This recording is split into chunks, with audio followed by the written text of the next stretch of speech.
आई जी पंजाब ने election commission को briefing में बताया है कि पंजाब में दहशतगर्दी और हमलों के खतरात में इजाफा हो रहा है। सूबे के तकरीबन तमाम अजला में दहशतगर्द वाकयात पर एजेंसी रिपोर्ट्स मौजूद हैं।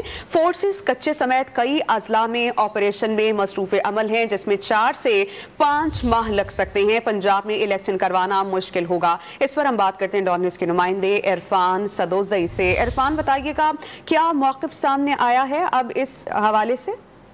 जी, आज इलेक्शन कमीशन का एक इंतहाई अहम इजलास हुआ है। चीफ इलेक्शन कमिश्नर सुल्तान सिकंदर राजा की सरबराही में इजलास में secretary election commission, chief secretary Punjab, IG Punjab, secretary खजाना और सेक्रेटरी लोकल गवर्नमेंट पंजाब शरीक हुए हैं। आज जो आईजी पंजाब ने ब्रीफिंग दी, उन्होंने बताया कि पंजाब में जो अमन व अमान की सूरत हाल है वो ठीक नहीं है।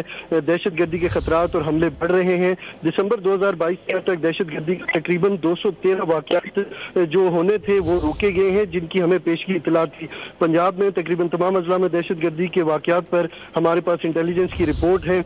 आईजी ने जो इजलास था वहाँ पे बताया कि कुछ अजला जो है वो हॉट स्पॉट है, जिनमें खास करके लाहौर, शेखुपुरा, साहिवाल, गुजरांवाला, रावलपिंडी, मुल्तान, बहावलपुर और डेरा गाजी खान ये सरे फहरिस्त हैं। यहाँ पे दहशत गर्दी के वाक़यात का खदशा है। उन्होंने मजीद बताया कि हमारे पास मुतअद्दिद रिपोर्ट्स हैं कि भक्कर, मियांवाली, डेरा गाजी खान में भी दहशत गर्दों के ग्रुप्स हैं और ये अमन व अमान की सूरत हाल को खराब कर सकते हैं। उन्होंने कहा कि इस सूबे में जो पुलिस की नफरी है उसकी हमें जरूरत है। 3 लाख जो फोर्सेज हैं उनकी हमें जरूरत है। 1,15,000 हमारे पास मौजूद है और इस कमी को पूरा करने के लिए फौज और रेंजर्स की जो खिदमात हैं वो दरकार होंगी।